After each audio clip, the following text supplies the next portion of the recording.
세번역 사도신경으로 신앙 고백하겠습니다. 저는 전능하신 아버지 하나님 천지의 창조주를 믿습니다. 저는 그분의 유일하신 아들 우리 주 예수 그리스도를 믿습니다.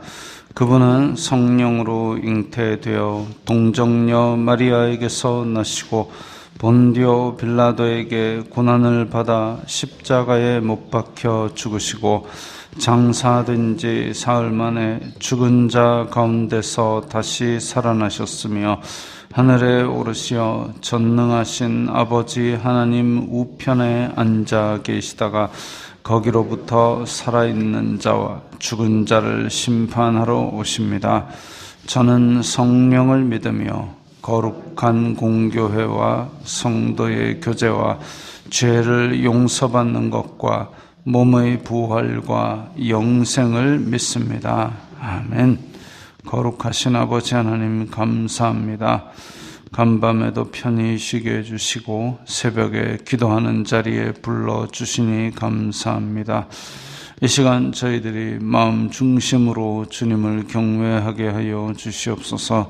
예수님 이름으로 기도드리옵나이다. 아멘. 찬송가 84장입니다. 찬송가 84장입니다.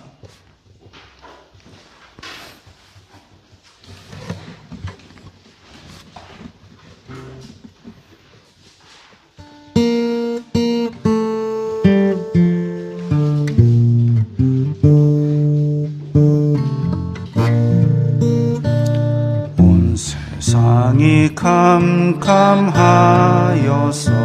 참 빛이 없었더니 그 빛나는 영광 나타나 온 세상 빛이었네. 영광의 주 영광의 주 밝은 그 빛 내게 비추었네. 영광의 주 영광의 주 이 세상의 빛은 오직 주 예수님. 주 말씀을 믿는 사람은 그 마음이 시원하고 주 명령을 준행하는 자 그 길이 환하겠네. 영광의 주 영광의 주 밝은 그 빛 내게 비추었네. 영광의 주 영광의 주 이 세상의 빛은 오직 주 예수님. 죄 가운데 사는 사람 그 눈이 어두워도 그 죄악을 씻는 날에는 그 눈이 밝아지네.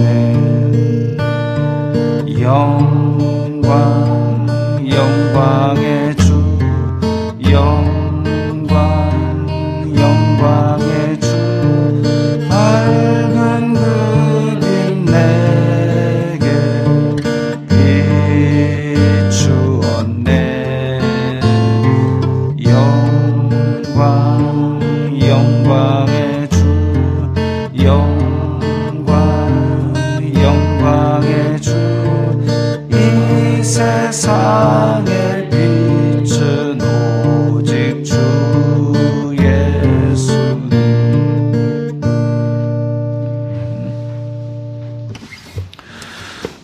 말씀은 이사야 52장 1절부터 6절까지의 말씀입니다.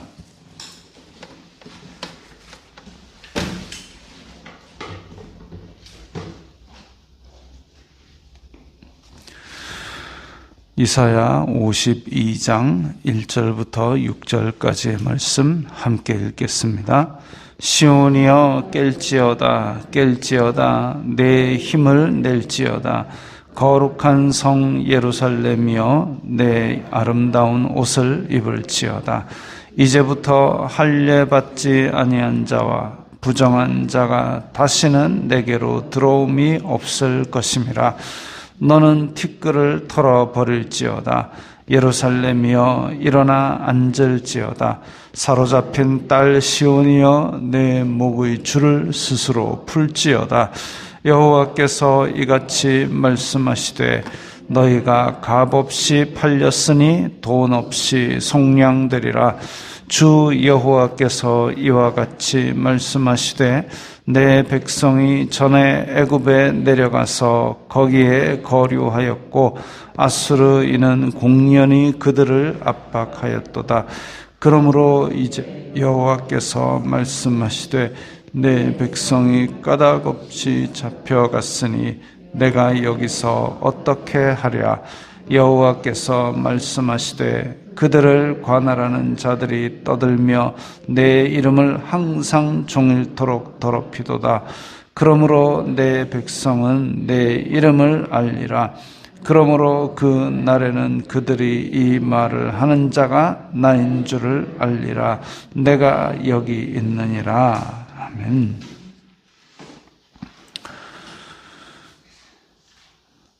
오늘 말씀은 이스라엘의 해방을 말하고 있습니다. 그런데 단지 바벨론으로 잡혀갔던 것에서 해방되는 것이 아니라 기름 부음 받은 자를 보내셔서 영원한 해방, 영원한 속죄까지를 볼 수 있도록 말씀하고 있습니다. 시온이여 깰지어다. 시온은 원래 이제 예루살렘이 앉아 있는 산, 그 이름이 시온이었는데, 근데 그것을 시온이여라고 이야기하게 되면 이제 이스라엘 자손들을 의미하는 말로 쓰이게 되었습니다. 우리나라를 부를 때 뭐 한민족, 한반도, 대한민국, 나라 이름은 대한민국인데 지형적인 위치는 또 한반도인 것처럼 그런 호칭으로 쓰입니다. 그래서 거룩한 성 예루살렘이여 내 아름다운 옷을 입을지어다. 그 뒤에 구절과 똑같은 의미로 시온과 예루살렘이 같은 의미이고 깰지어다 힘을 낼지어다와 아름다운 옷을 입을지어다가 같은 의미로 쓰였습니다. 그래서 이게 다시 예루살렘을 회복하시는 그 상태를 말하는 것이죠. 할례받지 아니한 자와 부정한 자가 다시는 내게로 들어옴이 없을 것이라. 자, 예루살렘에 하나님께서 회복시키고 나면 다시는 할례받지 아니한 자, 이방인이 얘기하는 겁니다.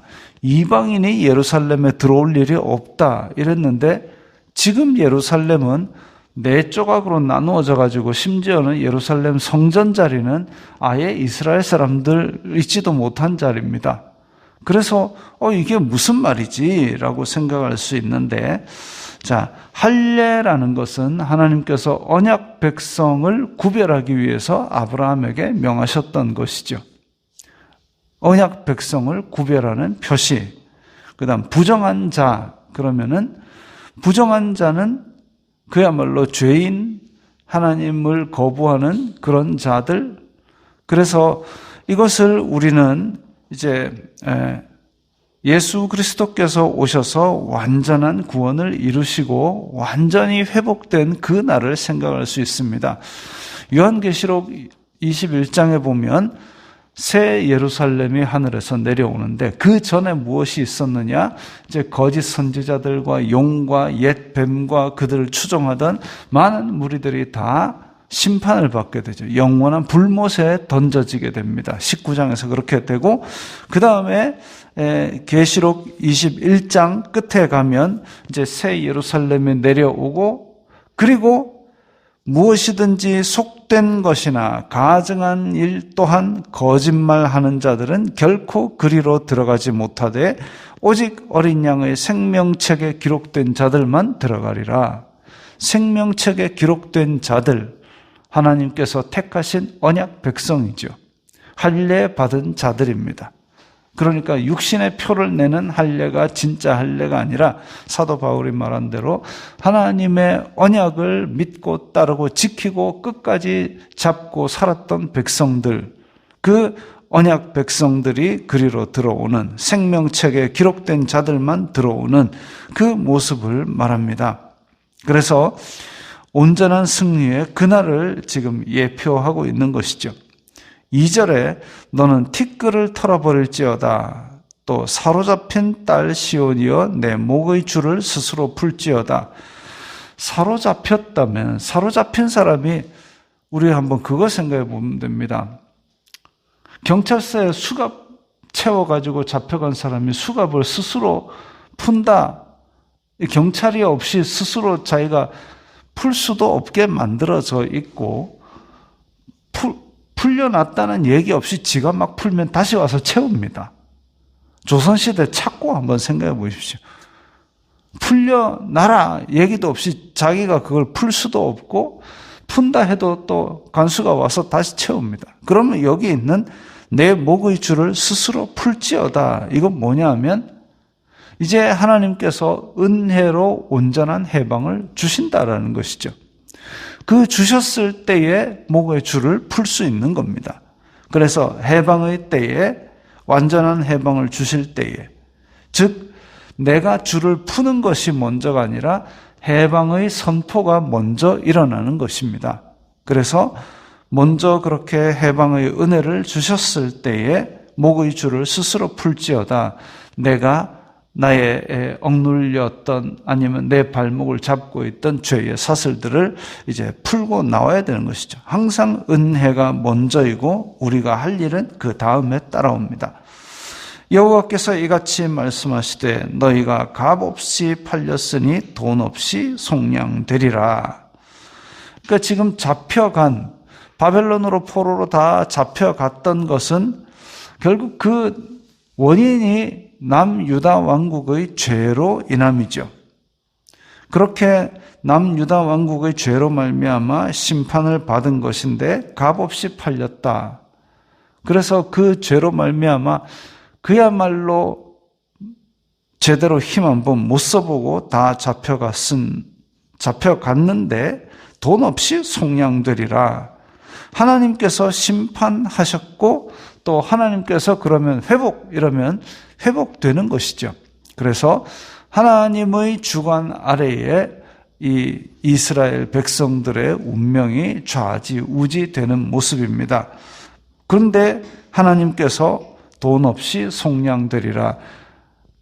이 남유다 백성들이 어떤 특별한 일을 행해서 어떤 공로를 쌓아서 하나님께서 됐다 오너라가 아니라 그냥 하나님께서 때가 되었으니 내가 정한 때에 이제 너희를 풀어준다라고 선포하신 것입니다. 4절에 내 백성이 전에 애굽에 내려가서 거류하였고 그 이제 이집트에 내려가서 종살이 한 것이고 아수르인은 공연히 그들을 압박하였도다. 아시리아 사람들이 또 한번 압제를 하였고 공격하였고 그 다음에 이제 바벨론 사람들이 또 3차에 걸쳐서 침공해가지고 처음에는 왕과 귀족들을 데려가고 2차에는 그야말로 남아있는 사람들을 확 데려가고 3차에는 이 예루살렘을 완전히 전멸시키는 그런 일들을 행했지요. 그래서 남아있는 사람들까지 다 바벨론으로 잡아갔는데, 자, 그렇게 이집트와 아시리아의 그 어떤 압박하였던, 그때 고생하였던 그 일, 거기에 이어서 이제 또다시 바벨론에 의해서 고생하는 일이 있는데, 근데 하나님께서 5절에 보면 내 백성이 까닭 없이 잡혀갔으니 라고 말씀하십니다. 까닭이 없다라는 얘기는 바벨론이 심판의 도구로 남유다 왕국을 친 것은 맞는데, 그런데 바벨론이 그렇게까지 할 필요는 없었다라는 것이죠. 그냥 하나님의 심판으로 말미암아 예루살렘 성을 공격하고 아마 그 선 정도에서, 그 선 전후에서 하나님의 심판은 정돈을 했어야 맞는데, 이 바벨론 이 인간들이 이겼구나 이래가지고 그냥 성도 다 헐어버리고 집도 다 헐어버리고 사람들은 다 잡아가지고 중한 모욕에 취하게 만들고, 이건 하나님께서 원하신 것이 아니었습니다. 그야말로 바벨론의 죄악이지요. 그래서 까닭 없이 잡혀갔으니라는 얘기는 하나님께서 주관하시고 심판하셨지만 바벨론이 과하게 압제하고 과하게 고통을 준 것을 말합니다. 그래서 내 이름을 항상 종일토록 더럽히도다. 항상 종일토록 더럽히도다. 즉 바벨론 사람들이 남유다, 너희 하나님이 이거밖에 안 되냐 이런 식으로 아주 하나님을 무시하고 욕되게까지 하는 지경에 이르렀습니다. 그 근본 원인은 사실 남유다 왕국의 백성들이 죄를 짓고 우상 숭배를 해서 그랬죠. 죄를 짓고 우상 숭배를 해서 하나님께서 심판하신 것인데, 지금 그 가운데서 바벨론이 과하게 때려잡으면서 하나님까지 욕되게 만들었습니다.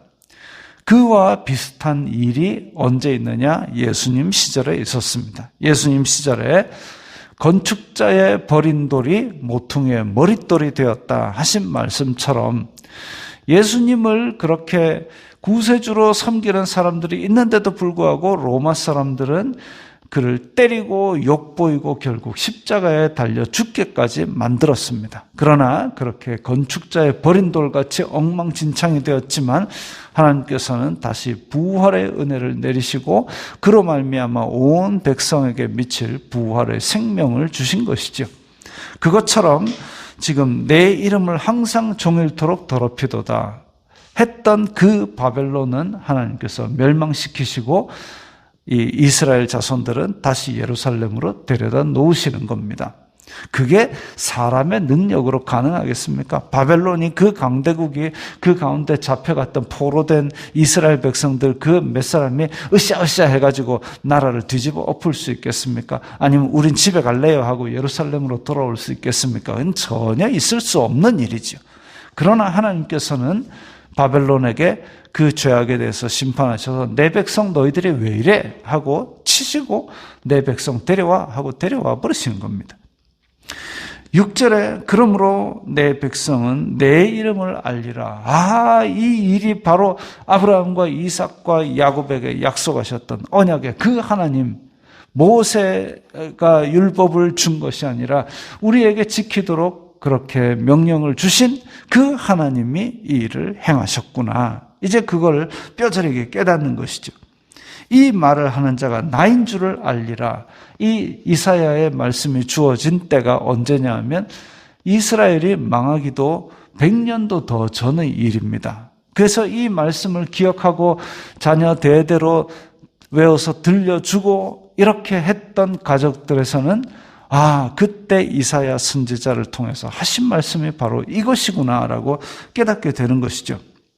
그래서 내 이름을 알리라, 나인 줄을 알리라. 즉 궁극적으로는 하나님께서 이스라엘 자손들에게 원하셨던 것은 그야말로 완전한 교제. 지금은 거울로 보는 것 같이 희미하나 그때는 얼굴을 맞대어 보는 것 같이 선명하게 보는 그런 교제를 원하시는 겁니다. 그래서 하나님께서 내 백성이 내 이름을 아는 것, 또 예수님께서 말씀하신 것, 나는 선한 목자라, 내가 양들을 알고 내가 양의 이름을 하나하나 불러낸다 하듯이 우리의 이름도 하나하나 주님께서 기억하시고 완전한 교제를 하기를 원하십니다. 지금은 우리는 은혜의 시대에 살고 있고 마지막 심판날을 기다리고 있습니다. 마지막 심판날은 곧 우리의 온전한 구원의 완성의 날이 될 것입니다. 그때까지 우리는 이렇게 믿음을 붙들고 살아야 될 것이고 이 생명의 복음을 전하며 살아야 될 것이고 또한 우리는 서로의 믿음과 사랑과 선행을 격려하고 도와가면서 그 날이 오기를 소망해야 될 것입니다. 오늘 우리 내리교회 성도 중에 이제 선수가 하나 있습니다. 운동선수가 있는데 팀을 정하는 날입니다. 어느 팀에서 데려갈지 모르지만 하나님께서 정말 예비하신 좋은 팀으로 데려가기를 우리가 위해서 같이 기도해 주면 좋을 것이고 또 한편으로는 아직도 병상에 있는 성도들을 위해서도 계속 기도하는 것이 좋을 것입니다. 오늘 이 말씀 이스라엘의 온전한 해방을 생각하시면서 함께 기도드리겠습니다. 거룩하신 아버지 하나님 감사합니다. 이스라엘의 온전한 해방을 꿈꾸며 살아가고 있고 또한 이 육신의 장막, 이 미혹 많은 말세를 살아가면서 주님께서 주실 온전한 해방, 온전한 믿음의 소망을 가지고 이 모든 어려움을 이기고 살아가게 하여 주시옵소서. 우리 병상에 있는 성도와 또 장래에 있는 중요한 일을 앞둔 성도에게 주님께서 은혜를 베풀어 주시사 예비하신 회복의 길로 인도하여 주시옵소서. 예수님 이름으로 기도드리옵나이다. 아멘.